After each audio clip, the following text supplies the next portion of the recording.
हे students, तो हमारे अब तक की जर्नी में हम हमारी कॉम्बिनेटिव प्रॉपर्टी को हमारे फर्स्ट 3 टाइप्स ऑफ नंबर्स जो कि है नेचुरल नंबर्स, होल नंबर्स और इंटीजर्स, तीनों के अंदर ही अप्लाई करके ये चेक कर चुके हैं कि इन तीनों ही केसेस में ऐसे कौन से मैथमेटिकल ऑपरेशंस हैं जो कि कॉम्बिनेटिव हैं और कौन से ऐसे हैं जो कि कॉम्बिनेटिविटी को फॉलो नहीं कर पाते। तो आइए आज बात करते हैं हमारे लास्ट टाइप ऑफ नंबर्स के बारे में जो कि है हमारे रैशनल नंबर्स। और शुरुआत करते हैं सबसे पहले बेसिक मैथमेटिकल ऑपरेशन के साथ जो कि होता है एडिशन। सो फ्रेंड्स, अब मैं क्या करूंगा, राइट, एडिशन को कॉम्बिनेटिव है या फिर नहीं ये जज करने के लिए मैं कुछ एग्जांपल्स लूंगा और एग्जांपल्स के बेसिस पर ये जज करूंगा कि हमारा एडिशन कॉम्बिनेटिव है या फिर नहीं for the case of rational numbers. So friends, example के तौर पर मैंने जो रैशनल नंबर्स लिए हैं वो है 2/3 और 5/3 और इसके बाद अब मुझे इन दोनों को ऐड करना होगा, यानी कि इनके ऊपर एडिशन का बेसिक मैथमेटिकल ऑपरेशन अप्लाई करना होगा। सो फ्रेंड्स, जैसे ही मैंने इन दोनों को ऐड किया तो मेरे पास आ रहा है 7/3।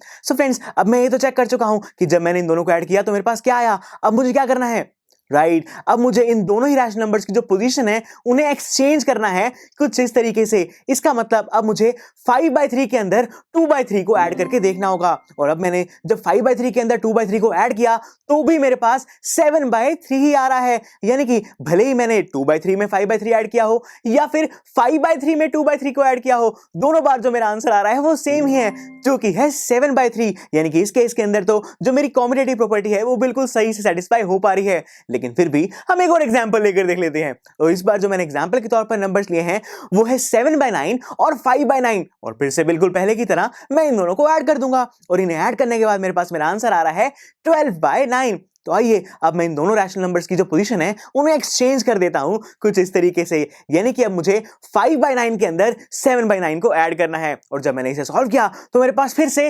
12/9 ही आ रहा है, यानी कि जो ऑर्डर ऑफ नंबर्स है, यानी कि मैंने किस नंबर में कौन से नंबर को ऐड किया उससे कोई भी फर्क नहीं पड़ा। दोनों ही केसेस में जो मेरा आंसर था वो बिल्कुल सेम ही था, यानी कि मैं कह सकता हूं that addition is combinative for the case of rational numbers. तो चलिए दोस्तों, अब बढ़ते हैं हमारे सेकंड मैथमेटिकल ऑपरेशन की तरफ जो कि है सब्ट्रैक्शन। तो बिल्कुल पहले की तरह मैंने यहां पर दो रैशनल नंबर्स ले लिए हैं जो कि है 13/4 और 7/4 और अब इस बार मुझे इन दोनों को सब्ट्रैक्ट करके देखना है, यानी कि मुझे 13/4 में से 7/4 को माइनस करना है। और जैसे ही मैंने किया तो मेरे पास मेरा आंसर आ रहा है 6/4। अब फ्रेंड्स, मुझे यहां क्या करना होगा, राइट, अब मैं यहां पर अपने दोनों ही रैशनल नंबर्स की जो पोजीशन है उन्हें इंटरचेंज कर दूंगा, यानी कि अब मुझे 7/4 में से 13/4 को माइनस करना है। और जैसे ही मैंने इसे सॉल्व किया तो मेरे पास आ रहा है -6/4। लेकिन फ्रेंड्स, क्या मेरे पास पहले -6/4 आया था? नहीं, पहले तो मेरे पास 6/4 था, यानी कि इन दोनों ही केसेस के अंदर जो मेरे आंसर्स आ रहे हैं वो डिफरेंट हैं। इसलिए दोस्तों मैं कह सकता हूं that subtraction is not combinative for the case of rational numbers. तो चलिए अब बढ़ते हैं हमारे third type of mathematical operation की तरफ जो कि है मल्टीप्लिकेशन। और बिल्कुल पहले की तरह मैंने यहां पर दो रैशनल नंबर्स ले लिए हैं एग्जांपल के तौर पर जो कि है हमारे 2/5 और 3/5। और जैसे ही मैंने इन दोनों को मल्टीप्लाई किया, यानी कि इनके ऊपर मल्टीप्लिकेशन का बेसिक मैथमेटिकल ऑपरेशन लगाया, तो मेरे पास आ रहा है 6/25। तो आइए अब हम इन दोनों रैशनल नंबर्स की भी पोजीशन को एक्सचेंज करके फिर से सॉल्व करके देखते हैं, यानी कि इस बार मुझे 3/5 को 2/5 से मल्टीप्लाई करना है। और दोस्तों जैसे ही मैंने किया तो मेरे पास फिर से 6/25 ही आ रहा है, यानी कि मैं देख पा रहा हूं कि दोनों ही केसेस में जो मेरे आंसर्स आ रहे हैं वो एग्जैक्टली सेम है, यानी कि अभी तक तो मेरा मल्टीप्लिकेशन कॉम्बिनेटिव आ रहा है for the case of rational numbers. लेकिन फिर भी हम एक और एग्जांपल लेकर देख ही लेते हैं। और इस बार मैंने एग्जांपल के तौर पर जो नंबर्स लिए हैं वो है मेरे पास 1/2 और 3/7। और इसके बाद जैसे ही मैंने इन दोनों को मल्टीप्लाई किया तो मेरे पास आ रहा है 3/14। तो आइए अब मैं इस 1/2 और 3/7 पोजीशन को एक्सचेंज कर देता हूं और फिर से मल्टीप्लाई करके देखता हूं। और जब मैंने यहां पर 3/7 को 1/2 से मल्टीप्लाई किया तो भी मेरे पास जो आंसर है वो 3/14 ही आ रहा है, यानी कि दोनों ही केसेस में जो मेरे आंसर्स हैं वो एग्जैक्टली सेम है। इसलिए मैं कह सकता हूं that multiplication is combinative for the case of rational numbers. चलिए दोस्तों, अब बढ़ते हैं हमारे लास्ट मैथमेटिकल ऑपरेशन की तरफ जो कि है डिवीजन, यानी कि अब मुझे क्या करना होगा, राइट, अब मैं एग्जांपल के तौर पर कोई भी दो रैशनल नंबर्स लूंगा और उन्हें डिवाइड करके देखूंगा और ये चेक करूंगा कि वो कॉम्बिनेटिविटी को फॉलो करते हैं या फिर नहीं। फ्रेंड्स, इस बार जो मैंने रैशनल नंबर्स लिए हैं वो है 1/2 और 4/3। इसका मतलब मुझे यहां पर 1/2 को 4/3 से डिवाइड करना है। लेकिन फ्रेंड्स, हम दो फ्रैक्शंस, दो रैशनल नंबर्स को डिवाइड करते ही कैसे हैं?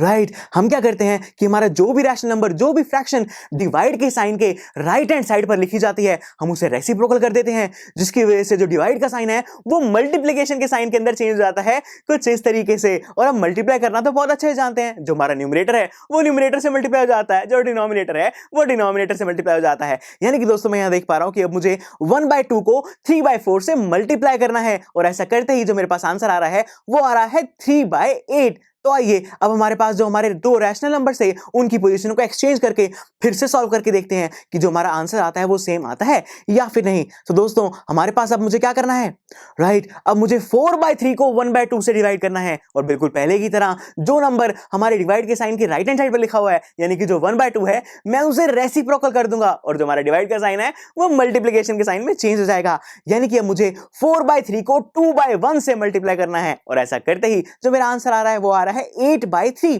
लेकिन क्या मेरे पास पहले आंसर 8/3 आया था? नहीं, पहले बार तो मेरे पास आंसर 3/8 आ रहा था, यानी कि 8/3 का रेसिप्रोकल आ रहा था, बिल्कुल ऑपोजिट आ रहा था, यानी कि मेरे दोनों ही आंसर सेम नहीं आ रहे। इसलिए मैं कह सकता हूं that division is not commutative for the case of rational numbers.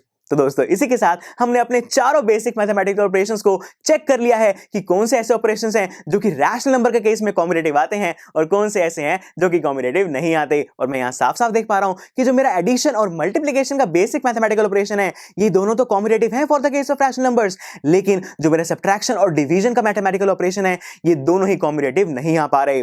तो दोस्तों इसी के साथ हमने अपने चारों टाइप्स ऑफ नंबर्स के ऊपर इस कॉम्बिनेटिव प्रॉपर्टी को अप्लाई करके ये चेक कर लिया है कि ऐसे कौन से मैथमेटिकल ऑपरेशंस होते हैं जो कि कॉम्बिनेटिव हो पाते हैं और कौन से ऐसे हैं जो कि कॉम्बिनेटिव नहीं हो पाते। तो चलिए फ्रेंड्स नेक्स्ट लेक्चर में हम एक बार इन सभी नंबर्स के ऊपर अप्लाई की गई कॉम्बिनेटिविटी प्रॉपर्टी को अच्छे से रिवाइज कर लेते हैं ताकि आपके दिमाग में कोई भी डाउट ना रह जाए। तो चलिए फिर मिलते हैं नेक्स्ट लेक्चर में। आई एम श्योर स्टूडेंट्स आपको ये लेक्चर काफी पसंद आया होगा, और ऐसे ही मजेदार तरीके से अपने हर एक कॉन्सेप्ट क्लियर करने के लिए डाउनलोड कीजिए PU Stack ऐप को, जहां पर आपके पास और भी बहुत सारे ऑप्शंस होंगे जैसे कि back exercise solutions, tip videos, sample papers and much more. So what are you waiting for? Download the app now.